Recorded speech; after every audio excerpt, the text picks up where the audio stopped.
ሰላም ዕለታዊ ፈነወና ንምክትታል ተዳሊኹም ዘለኹም ክቡራት ተኸታተልቲ ናትና ቲቪ ሎሚ ዝሓዝናዮም ዜናታት ናባኹም ከነብሎም ቀሪብና ኣሎና ክሳብ ፍጻሜኦም ሰና ክጸንሑ እንዳዓደምኩ ሰናይ ምክትታል። ብቐንዲ ነጥብታት ዜና ምስ ንፍልም ኣብ ሞንጎ ኢትዮጵያን ኤርትራን ኣብ ዘለዎ ጥሪ ኣመልኪቱ መራሕቲ ክልቲአን ሃገራት ሓላፍነት ክወስዱ ሕብረት ኤውሮጳ ከም ዝተለበዎ ተገሊጹ። ፕሬዚደንት ኡጋንዳ ዩዌሪ ሙሴቬኒ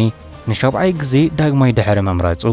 ኣብ ስልጣን ልዕሊ ዓቐን ጸኒሑ ዝብሉ ኣካላት ድሌት ኡጋንዳውያን ከኽብሩ ኣለዎም ክብል ብተዘዋዋሪ ዓወቱ ከይፈተው ክቕበሉ ከም ዘለዎም ገሊጹ።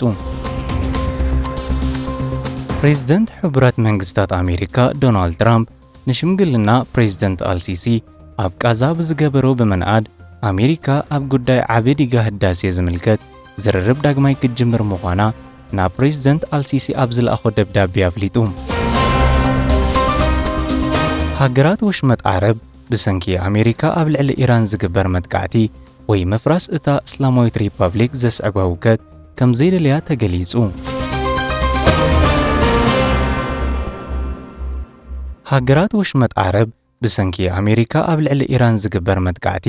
ወይ ምፍራስ እታ እስላማዊት ሪፐብሊክ ዘስዕቦ ህውከት ከም ዘይደልያ ተገሊጹ። ፕሬዚደንት ዶናልድ ትራምፕ ኣብ ልዕሊ ቴህራን ወተሃደራዊ ስጉምቲ ክወስድ ምዃኑ ድሕሪ መፈረርሑ እዚ ስጉምቲ ብዙሓት ሓይልታት ወሽመጥ ዓረብ ነቲ ዞባ ኣብ ህውከት ከእትወይ ዝብል ስግኣት ከም ዘለዎን እዮም ዝተፈላለዩ ጸብጸባት ዝገልጹ ዘለዉ። ብድሕሪ መጋረጃ ስዑዲ ዓረብ ንምምሕዳር ኣሜሪካ ንኢራን ካብ መጥቃዕ ክቑጠብ ክትጉስጉስ ከም ዝጽንሐት ክግለጽ እንከሎ ቀጠርን ዖማንን ድማ ኣብ መንጎ ሰበስልጣን ኢራንን ኣሜሪካን ኣብ ዝግበር ዲፕሎማስያዊ ርክብ ከም ዘድሃባ ተገሊጹ። ሰለስቲአን ሃገራት ነቲ ወጥሪ ንምንካይ ናብ ልዑል ነሃር ዘለዎ ዲፕሎማሲ ከም ዝተሰጋገረ ትማሊ ሩባዕ ኣብ መንጎ ዋሽንግተንን ቴህራንን ርክብ ከም ዝተበታተነ ዝሕብር ጸብጻባት መጥቃዕቲ ኣብ ቀረባ ከም ዘሎ ስጋት ከም ዘለዓዓለ ተዓዘብቲ ዞባ ይገልጹ። ኣብ ውሳኔ መጽናዕቲ ጸጥታ ካብ ኢንስቲትዩት ድሕረ መረቓ ደውሓ ተሓጋጋዚ ፕሮፌሰር ሞሃናድ ሱሉም ሰበስልጣን ቤት ምኽሪ ምትሕባር ወሽመጥ ናይ ኣሜሪካ ዕላማታት እንታይ ምዃኑ ኣይፈልጡን ነይሮም ክብል ገሊጹ። ትራምፕ ኢራናውያን ትካላት መንግስቲ ክሕዙ ጻውዒት ምቕራብ ሓገዝ ኣብ መንገዲ ኣሎ ብምባል ቃል እኳ እንተኣተወ እንታይ ዓይነት መጥቃዕቲ ይሓስብ ከም ዘሎ ግን ንጹር ከም ዘይኮነን ብኡ ምኽንያት ከኣ ነቲ ናይቲ ዞባ ቅልውላው ንኽዓቢ ምድለዋት ገይሩ ምህላው እዩ ዝግለጽ። ሃገራት ወሽመጥ ዓረብ ኣብ ልዕሊ ኢራን ዝፍጸም ወተሃደራዊ መጥቃዕቲ ንዋጋታት ነዳዲ ክዘርግን ንንግዲ ውሕስ መዕቆብ ዝኾና ዝነአን ከበላሽወንን ኣብ መሬተን ሕነ ምፍዳይ ኢራን ከበግስ ከም ዝኽእልን ከም ዝሰግኣን እዩ ዝግለጽ ዘሎ። እዚ ናይ ሕጂ ተመሳሳሊ ቅልውላው ንመጀመርታ ግዜ ከም ዘይኮነ እዩ ዝግለጽ። ኣብ 2019 ኣብ የመን ብኢራን ዝድገፉ ሕቲ ኣብ መሰለጤታት ነዳዲ ስዑዲ ዓረብ ብምጥቅዑ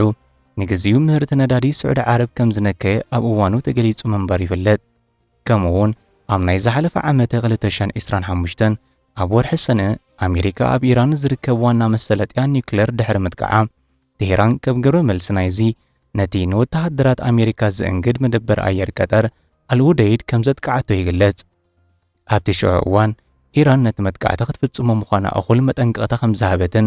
በዚ ድማ ነቲ ኣብ ሞንጎ እስራኤልን ኢራንን ዝተኻየደ ናይ 12 መዓልታት ኩናት ምዝዛሙ ዘመልክት ገና ግን ቅድመ ኩነት ምፍጣሩን ከምኡውን እቲ ግጭት ንወተሃደራዊ ዓቕሚ ኢራን ዘዳኸመ እኳ እንተነበረ እታ እስላማዊት ሪፐብሊክ ግን ንረብሓታት ኣሜሪካ ኣብቲ ዞባ ክጎድእ ዝኽእል ምዕቡላት ጽዋር ገና ከም ዘለዋዮም ዝተፈላለዩ ምስቲ ሃገር ቅርበት ዘለዎም ወገናት ዝሕብሩ። ነዚ ምዕበላታት ኢራን ብቐረባ እትከታተል ዘላ ሩስያ ብወገና ኣብ ማእከላይ ምብራቕ ምርግጋእ ንምርግጋጽ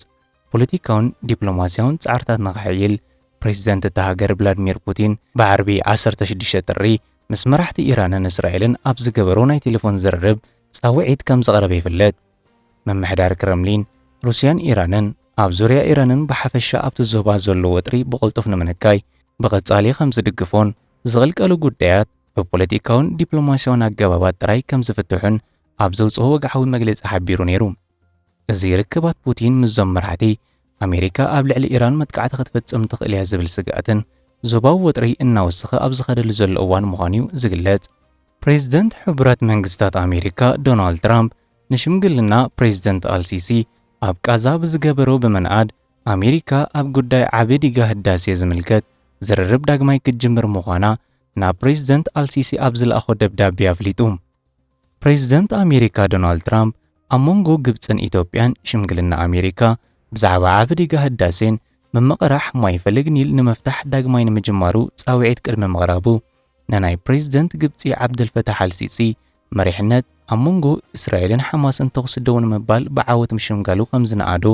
እቲ ፕሬዚደንት ሕቡራት መንግስታት ኣሜሪካ ብዓርቢ 16 ታሕሳስ ናብ አልሲሲ ኣብ ዝለኣኾ ደብዳቤ ገሊጹ። ትራምፕ ግብፂ ካብ 7 ጥቅምቲ 2023 ጀሚራ ነቲ ዞባዊ ጸጥታን ሰብኣዊ ውድቀትን ኣብ ምምሕዳር ዘለዋ ርጉእ ተራ ኣፍልጦ ይህቦን የድንቆን ብምባል እቲ ውግእ ንግብፃውያን ከምኡውን ነቶም ኣብ እስራኤልን ቃዛን ዝነብሩ ከቢድ ነይሩ ክብል ወሲኹ ኣብ መልእኽቱ ኣስፊሩ። ትራምፕ ኣስዒቡ ንሓደ ካብቶም ኣዝዮም ተኣፈፍትን ስትራቴጂካዊ ጉዳያት ግብፂ ኣመልኪቱ ንሕቱ መመቕራሕ ማይ ፈለግ ኒል ሓሳብን ንሓዋሩን ብሓላፍነት ንምፍታሕ ሽምግልና ኣሜሪካ ኣብ መንጎ ግብፅን ኢትዮጵያን ዳግማይ ክጅምር ድልው እየ ክብል ኣብ ጽሑፍ ኣስፊሩሎ። እቲ ደብዳቤ ኣሜሪካ ኣብቲ ንልዕሊ 10 ዓመታት ዞባዊ ዲፕሎማሲ ዝቐረጸ ምስሕሓብ ዳግማይ ተገዳስነት ከም ዘለዋ ዘመልክት ኮይኑ ግብፅን ሱዳንን ብበይናዊ ስጉምቲ ምምላእን ምቁፅጻርን እቲ ዓበዲጋ ንውሕስነት ማይ ኣብ ትሕቲ እቲ ፈለግ ዘለዋ ሃገራት ኣብ ሓደጋ ክእቱ ከም ዝኽእል ብተደጋጋሚ የጠንቅቓ። ብዘይተለምደ ቀጥታዊ ቋንቋ ፕሬዚደንታዊ ደብዳቤታት ትራምፕ ኣሜሪካ ኣብዚ ዞባ ዝኾነት ሃገር ብበይናዊ ስጉምቲ ነቲ ክቡር ጸጋታት ፈለግ ኒል ክትቆጻጸሩ ከም ዘይብላን ኣብ መስርሕ ድማ ንጎረባብታ ክትጎድእ ከም ዘይብላን ተረጋግጽ ክብል ጽሒፉ። ፍትሓውን ግልጹን ስምምዕ ከምኡውን ሓያል ቴክኒካዊ ክእለት እንተሃልይዎም እቶም ወገናት ኣብ ነባሪ ስምምዕ ክበጽሑ ይኽእሉ ነይሮም ክብል ዝካታዕ ትራምፕ ንጉዳይ ዓብዲጋ ህዳሴ እውን ኣብ ኣጀንድኡ ልዑል ኣቓልቦ ብምሃብ ምስ ነዊሕ ዝጸንሕ ዞባዊ ምርግጋእ ንምርግጋጽ ዝግበር ሰፊሕ ጻዕሪ ኣተሓሒዝዎ ኣሎ ክብል ጸብጻብ ኣሕራም ኦንላይን ገሊጹ። ትራምፕ ኣብ ወግዓዊ ደብዳቤኡ ኣብ ዙርያ ዓብዲጋ ህዳሴ ኢትዮጵያ ዘለዎ ውጥረ ምፍታሕ ሓደ ካብ ላዕለዋይ ደረጃ ኣጀንዳ እዩ ብምባል ኣብ ማእከላይ ምብራቕን ኣፍሪቃን ነባሪ ሰላም ክህሉ ስለ ዝሰርሕ ብምባል እቲ ምስሕሓብ ዓብዲጋ ኣብ መንጎ ግብፅን ኢትዮጵያን ዓብዪ ወተሃደራዊ ግጭት ከየስዕብ ተስፋ ከም ዝገበር ገሊጹ። ብተመሳሳሊ ትራምፕ ንልዑል ዘውዲ ስዑድ ዓረብ መሐመድ ቢን ሳልማን፣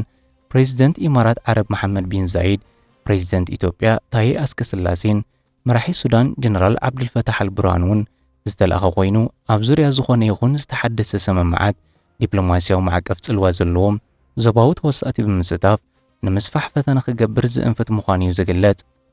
ሽምግልና ኣሜሪካ መዓስ ወይ ብኸመይ ቅርጺ ከም ዝጅምር ንጹር ኣይኮነን። እንተኾነ ግን እቲ ደብዳቤ ዋሽንግተን ኣብቲ ብሰፊሑ ከም ሓደ ካብቶም ሰዓቢናት ዓመፅ ንኸይጅምር ትጽሚት ዝግበረሉ ደረጃ ዘለዎ ቀርኒ ኣፍሪቃ ዝረአ ጉዳይ ትራምፕ ዳግማይ ምእታው ርእይ ምዃኑ ዘመልክት ከም ዝኾነን ከምኡውን ኣብ ሃገራዊ ድሕነት ግብፂ ዞባዊ ሓይሊ ሚዛን ከምኡውን ነዊሕ እዋን ዝጸንሕ ምርግጋእ ማይ ቀጥታዊ ጽልዋ ዘለዎ ምዃኑ ይግለጽ። እዚ ከምዚ ኢሉ እንከሎ ኣብ ወንበር ባይቶ መሰጋገሪ ልኡላውነት ሱዳን ብወገኑ ነቲ ብፕሬዚደንት ኣሜሪካ ዶናልድ ትራምፕ ዝምራሕ ተበግሶን ሽምግልናን ኣብ ጉዳይ ዓብዲጋ ህዳሴ ብሓጎስ መቐበሉ መንግስቲ ሱዳን ንመሰል ኩሎም ወገናት ዝሕሉ ፍትሓውን ዘላቕን ፍታሕ ንምብጻሕ ዝዓለመ ዝኾነ ይኹን ሃገራዊ ጻዕርታት ንዝገብሮ ደገፍ ኣረጋጊጹ ክብል መርበብ ሱዳን ኒውስ ኣብ ጸብጻቡ ኣስፊሩ። ጀነራል አልቡርሃን እዚ ኣገዳሲ ጉዳይ ሚዛናዊ ፍታሕ ንኽረክብ ዞባዊ ጸጥታን ምርግጋእን ንምሕያልን ኣብ መንጎ ሃገራት ተፋሰስ ኒል ምትሕብባር ንምድንፋዕን ኣበርክቶ ምገበረ ክብል እቲ ጸብጻብ ገሊጹ። ብወገን ኢትዮጵያ ግን ንፕሬዚደንት ኣሜሪካ ዶናልድ ትራምፕ ኣብ መንጎኣን ግብፅን ብዛዕባ ዓብዲጋ ህዳሴን መመቕራሕ ማይ ፈለግ ኒል ንምፍታሕ ሽምግልና ኣሜሪካ ዳግማይ ንምጅማሩ ጻውዒት ድሕሪ ምቕራቡ ክሳብ ሕጂ ዝኾነ ይኹን ወግዓዊ መግለጺ ከም ዘይሃበት እዩ ዝግለጽ። ፕሬዚደንት ኡጋንዳ ዩዌሪ ሙሴቬኒ ንሻብዓይ ግዜ ዳግማይ ድሕሪ መምራጹ ኣብ ስልጣን ልዕሊ ዓቐን ጸኒሐ ዝብሉ ኣካላት ድሌት ኡጋንዳውያን ከኽብሩ ኣለዎም ክብል ብተዘዋዋሪ ዓወቱ ከይፈተው ክቕበሉ ከም ዘለዎም ገሊጹ። ፕሬዚደንት ዩዌሪ ሙሴቬኒ ኣብ ናይ ሎሚ ዓመት 2026 ፕሬዚደንታዊ ምርጫ እታ ሃገር ብዓብዪ ድምፂ ከም ዝተዓወተ ሓላፊ ኮሚሽን ምርጫ ኡጋንዳ ገሊጹ። እዚ ናይ ሕጂ ውጽኢት ንወዲ 81 ዓመት ሙሴቬኒ ኣብ መወዳእታ ብዛዕባ ምትክኡ ግምታት እናወስኸ ኣብ ዝኸደሉ ዘሎ እዋን ፖለቲካዊ መርገፂኡ ንምድልዳል ወሳኒ ዓወት ከም ዘረከበ እዩ ዝግለጽ። ኮሚሽን ምርጫ ኡጋንዳ ቀዳም 17 ጥሪ ኣብ ርእሰ ከተማ ካምፓላ ኣብ ዝካየደ ስነ ስርዓት ፕሬዚደንት ዩዌሪ ሙሴቬኒ ልዕሊ 71 ሚእታዊ ድምፂ ከም ዝረኸበ ገሊጹ። ኡጋንዳውያን ንሻብዓይ ግዜ ፕሬዝደንት ሃገርና ክኸውን ስለ ዝሃብኩምኒ ይቕኒለይ ክብል ብምግላጽ ንነፍሲ ወከፍ ንሃገራውነትን ነባሪ ርዮት ዓለም ፓን ኣፍሪቃውነት ተወፋይነት ዘለዎ ሃገራዊ ዓወት ይኽብል ዓወቱ ገሊጹ ንሱ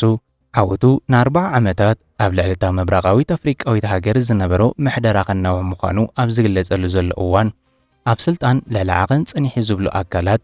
ድሌት ኡጋንዳውያን ከኽብሩ ኣለዎም ክብል በተዘዋዋሪ ዓወቱ ከይፈተው ከቕበሉ ከም ዘለዎም ኣተሓሳሲቡ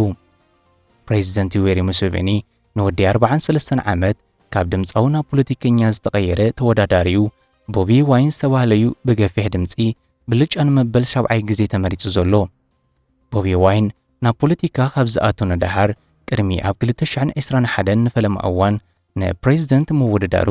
ብዙሕ ማእሰርቲ ዘጠቓለለ ዝተፈላለየ ፀቕጢ ከም ዘጋጠመዮም ጸብጻባት ዝገልጹ ኣብ መንጎ ኢትዮጵያን ኤርትራን ኣብ ዘለዎ ጥሪ ኣመልኪቱ መራሕቲ ክልቲአን ሃገራት ሓላፍነት ክወስዱ ሕብረት ኤውሮጳ ከም ዝተለበዎ ተገሊጹ ሕብረት ኤውሮጳ